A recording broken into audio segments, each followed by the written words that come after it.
आज सकाळी 8:10 त्यांचं विमान मुंबई विमानतळावरून उडालं होतं आणि त्यानंतर 8:50 बारामती विमानतळावर हे विमान लँड होत असताना खरं तर हा अपघात झाला. आणि ज्या ठिकाणी हा अपघात झाला आता सध्या मी त्या ठिकाणी आहे. तुम्ही माझ्या पाठीमागे जर का पाहिलं तर तुम्हाला हे VSR कंपनीचं अपघातग्रस्त विमान तुम्हाला दिसत असेल. तुम्ही या संपूर्ण अपघातात विमानाचा अक्षरशः कोळसा झाल्याचं दिसून येतंय.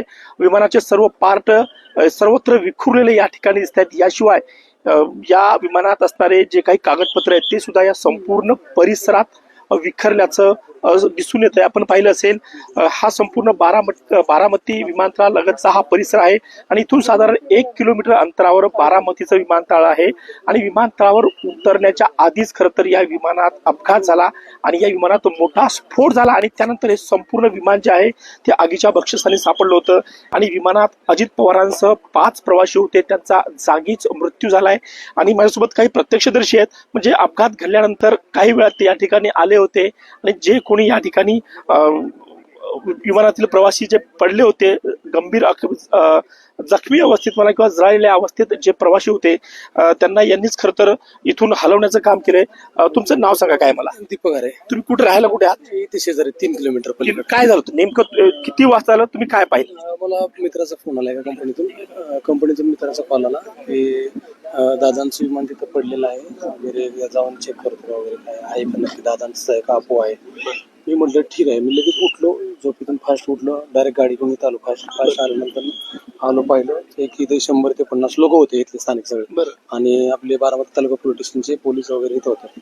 आणि आलो खाली की 3 बोड्या अगोदर नेल्या होत्या आणि 3 बोड्यांना मी स्वतः मदत केली काढण्यासाठी. काढण्यासाठी मदत केली डायरेक्ट तिथून. आणि तिथल्या शेजारच्या पाहुण्यांना विचारलं, आठवड्यांना वगैरे की आठवडे विकास आठवडे वगैरे, त्यांना विचारलं कसं तो दादांची बॉडी कशावर वाढली. ते म्हणजे दादांची बॉडी फक्त घड्याळावरून वाढली, ते दादा होते म्हणून.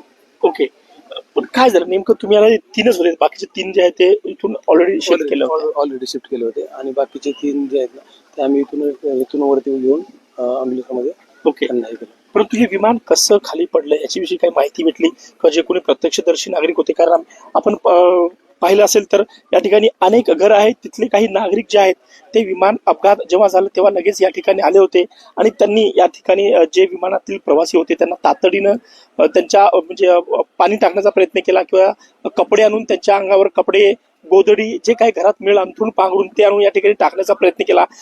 किती वाजता साधारण तुम्ही किती वाजता इथं आले? आणि तुम्ही आल्यानंतर सांगितले, परंतु अजून किती लोक होती त्या ठिकाणी? अजून काही माहिती मिळाली का त्याच्याविषयी? 100 ते 50 लोक होते आणि फक्त एवढं टाइम नाही समजलं तर मी इतकं फास्ट आलतो सकाळचं. आल्यापासून अजून इथंच आहे उभा. ओके, अजून इथेच आहे, कारण काहीच त्याच्याबद्दल मला माहित नाही की कसं पडलं वगैरे ते काही माहित नाही. मी स्वतः आलो, बघितलं, तेवढंच 3 बोड्या काढण्यासाठी मी मदत केली.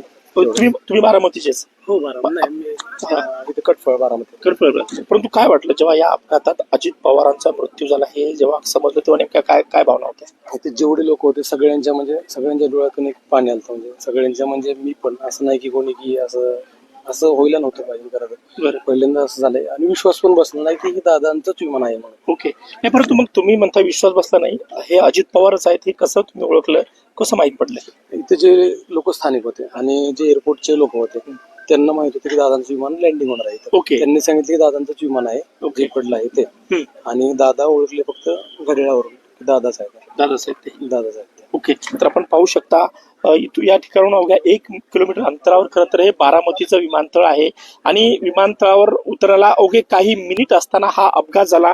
आणि हे विमान कशा प्रकारे अपघातग्रस्त झालं हे तुम्ही या दृश्यातून पाहू शकता, कारण ज्या ठिकाणी हा संपूर्ण अपघात झाला तीच ही जागा आहे.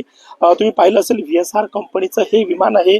खरं तर आम्ही जेव्हा इथले काही प्रत्यक्षदर्शी नागरिकांशी बोलण्याचा प्रयत्न केला त्यांनी सांगितल्यानुसार काही वेळ हे विमान हवेत हेलकावी खात राहिलं आणि त्यानंतर अचानक खाली कोसळलं आणि मोठा स्फोट झाला. जेव्हा या ठिकाणचे जे काही स्थानिक नागरिक आहेत जे या ठिकाणी आले आणि त्यांनी या संपूर्ण परिस्थितीची पाहणी केली, म्हणजे यातले जे काही प्रवासी होते ते वेगवेगळ्या अंतरावर पडले होते. या स्थानिक नागरिकांनी घरातील अंथरूण पांघरून पाणी जे काही घेता येईल ते घेऊन आले आणि या ठिकाणी असणाऱ्या प्रवाशांच्या अंगावर टाकण्याचा प्रयत्न केला. मात्र या विमानात जे कोणी प्रवासी होते उपमुख्यमंत्री अजित पवार यांच्यासह 5 ते 6 जण होते अशी माहिती आहे आणि या सर्वांपैकी एकही जण वाचू शकला नाही. बारामतीतील ही खर तर आजची खूप मोठी दुर्घटना आहे आणि या संपूर्ण दुर्घटनेनंतर संपूर्ण महाराष्ट्राला खूप मोठा धक्का बसला आहे. राज्याचे उपमुख्यमंत्री अजित पवार यांचं आज याच ठिकाणी विमान अपघातात दुर्दैवी निधन झालंय. बारामतीहून किरण शिंदे, लोकमत.